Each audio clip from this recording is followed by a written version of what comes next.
Hey friends, Evelyn here, and welcome back to another sit down chit chat type video. I haven't done one of these in a little while and I thought it'd be so much fun to come back and do another. I recently saw increased interest in my CS and business major videos, was wondering what's going on, realized that application decisions had just recently come out for the UC system, was thinking back to the sort of things I was looking up, things that I wish I had heard about back when I was trying to choose between colleges, and I realized I would have loved to hear from a former student what kind of the best and worst things about choosing that college would be. So as you can see in the title below, that's what today's video is going to be. It's going to be the top 15 reasons why you should choose UC Berkeley. And of course, there's going to be a flip side to this.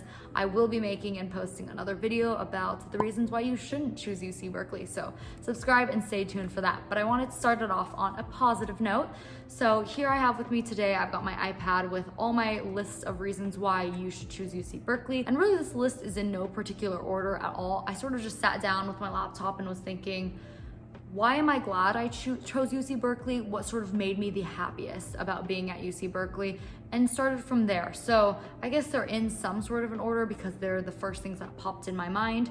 But other than that, I kind of just have them grouped by the physical, like geographic location benefits, then the academic benefits, and then the others are sort of just kind of their own miscellaneous benefits. Without further ado, let's go ahead and dive in. So the first thing that actually came to mind for me, and I think this is because I was talking to some Canadian students recently about how much their tuition was, is the in-state tuition for California residents for UC Berkeley. So the price tag is a big perk here. So for California residents, your tuition is about $14,000. And for non-residents, it's about $44,000. Being that the national average is about $26,000, I looked into this like Visual Capitalist article written in 2020. UC Berkeley in-state tuition sits at nearly half of that. So compare it to Columbia, which is at $61,000, USC, which is at $58,000. Calculate that over 4 years, and as an in-state UC Berkeley student, you could save nearly $128,000 going to UC Berkeley compared to USC.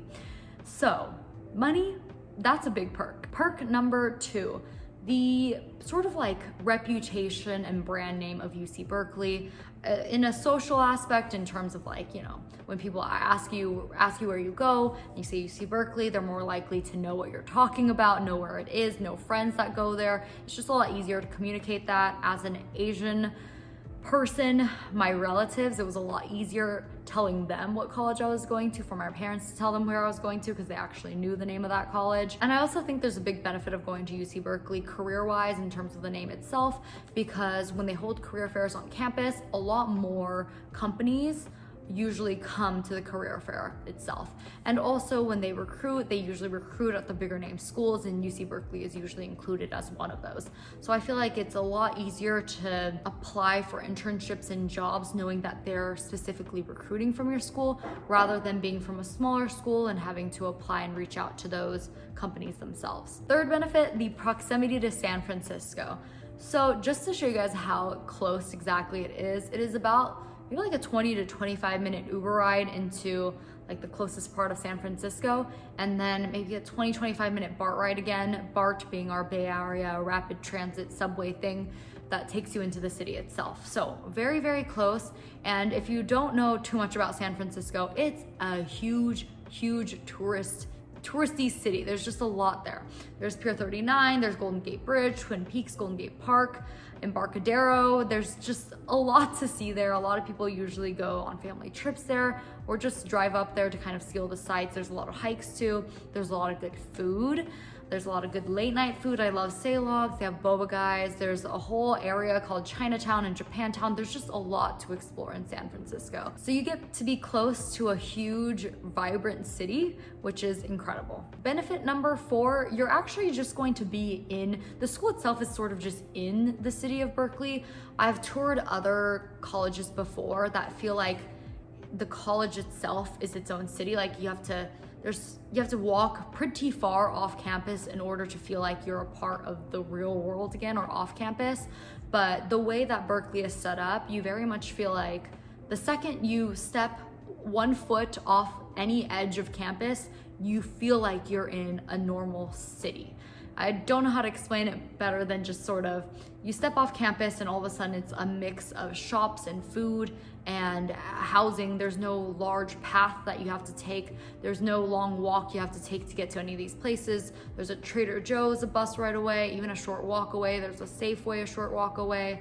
There's tons and tons of food, and all the housing off campus is also very much a walkable distance from campus. Number 5 is the proximity to home if you're in-state. So a lot of the in-state students themselves are either from South Bay or Southern California.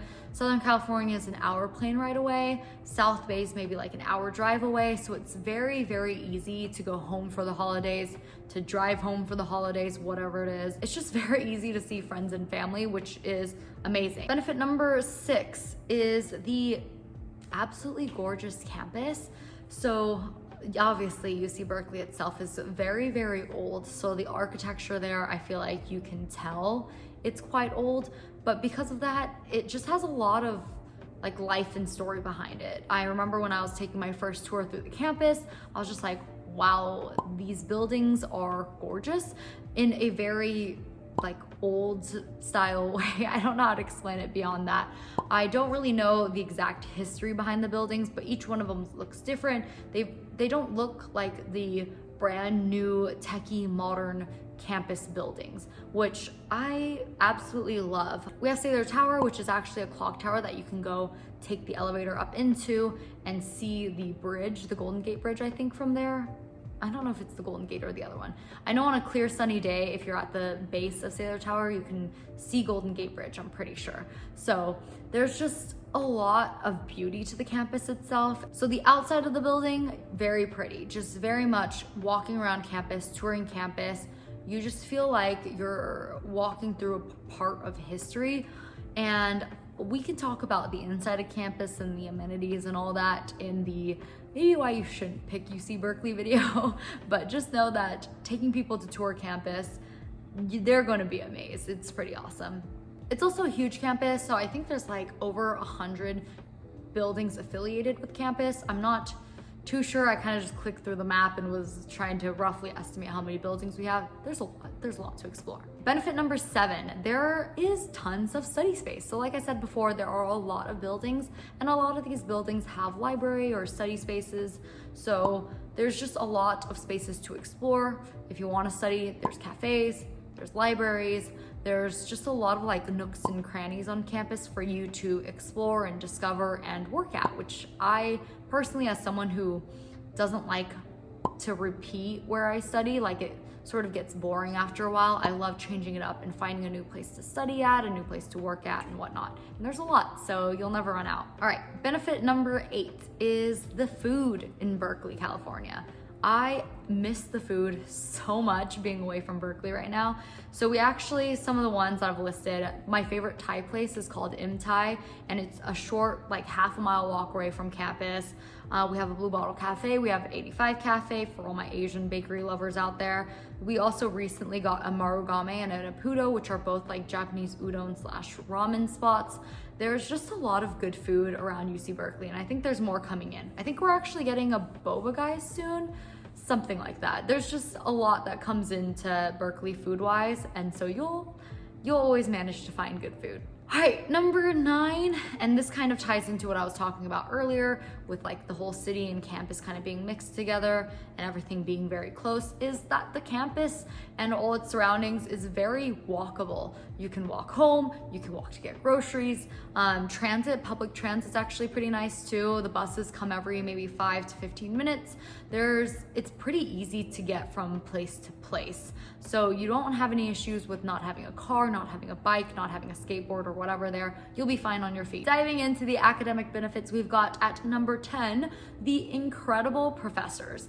And I don't know how else to really explain this pro besides just kind of going through a couple of the professors I've had and explaining why they're freaking amazing. So one of my favorites, Dan Garcia, he just has a lot of awards and accolades.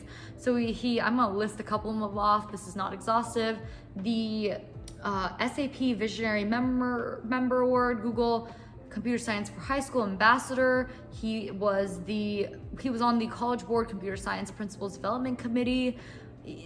there's just a lot associated with him. He's had a lot of experience. Anka Dragon, I think that's how you pronounce her name, don't really know, is a consultant at Waymo. I also had her as a professor. She founded the Berkeley AI Research Lab, was a co-PI for the Center of Human Compatible AI, and one of the professors for the largest classes on campus, CS61A, John Gennaro. He was a senior research scientist at Google. He was working on Google Translate and natural language processing, and his course was actually determined by Bloomberg to be number 3 out of the 5 best computer science classes in the country. So, amazing professors teaching amazing classes, that's for sure. And number 11, there are classes for everything. There's your typical for business, there's accounting, marketing, entrepreneurship. For computer science, you'll have a class on AI, a class on ML, a class on Python, Java, C, whatever. But in addition to that, we have student ran classes called decals. And this is kind of where you get those random courses that if they pique your interest, take it. We've got I pulled a couple off the list. I was just looking through online. These are not the courses I took. A Designer's Guide to Chicago, The Nature of Pixar Films, Intro to Calligraphy. And I remember my freshman year, I took a Modern Family course. So there's quite literally a class for everything. My phone died, but we're back now. I think we were at, all right, okay, number 12. The courses are going to be very challenging, but the pro to this is you're gonna learn a lot. Those CS courses that I took were incredibly hard, and I have never worked harder in studying in my life, but I learned so freaking much. So you'll definitely learn. Number 13 is there's a lot of research opportunities for you. So I actually personally didn't take up a lot of research opportunities here, but I know from a lot of my friends who did research, it's pretty easy to find research opportunities, which is great. And number 14 is Berkeley does pretty well at having a diverse group of people and thoughts. Of course, there's more to do here. I looked into this a little bit, and Berkeley's ethnic, gender, and geography diversity numbers were higher than the national average based on this report they ran. Of course, I don't think, we're at the end there yet. There's still a lot more to do.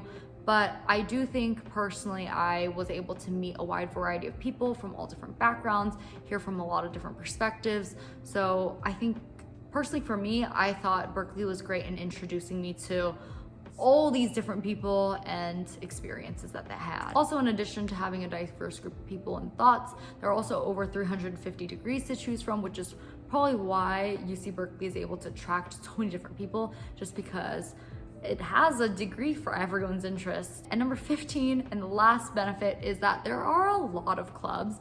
There is a club for everything. It's pretty insane. So there was about 31,000 undergraduate students in fall of 2020. So you're guaranteed to find someone who at least shares one thing in common interest with you. So popular interests like volunteering or business clubs, they'll have a lot of student orgs underneath those areas of interest, but there are also smaller student orgs like Argentine Tango Club, Association of Korean Artists, Armenian Student Association. There are over 1,000 registered student orgs when I looked into this. So you will definitely find something that you're interested in and somewhere for you to belong in terms of clubs. So yeah, those are my top 15 reasons why I think you should go to UC Berkeley. If you have any other reasons, if you're an alumni or if you've looked into the school before, feel free to leave them down in the comments below. Convince people to go to UC Berkeley, because I am a proud UC Berkeley alumni and I'm very glad I went there. But do subscribe and stay tuned for why you shouldn't go to UC Berkeley, because I have a lot of thoughts on that as well. I do want to also quickly say that all these benefits, I'm coming from a perspective of someone who was a computer science and business major at UC Berkeley, and I think that your major very heavily affects the lens you look at the school from, and of course probably a variety of other factors as well. So I do want to say that this is just from my own personal experience. This is what I felt like were the top reasons why I would choose UC Berkeley, and I think you should go to UC Berkeley, but very much from my own perspective. So I just wanted to quickly say that. All right, well, subscribe, stay tuned, like this video if you found it all helpful. Feel free to leave more questions in the comments below if you need just any questions about UC Berkeley. I'm gonna be adding more to my college playlist as we go along. So would love to hear any sort of questions that you have and answer them as well. All right, that's all for today's video. Thank you guys so much for watching, and I'll catch you in the next one. Bye.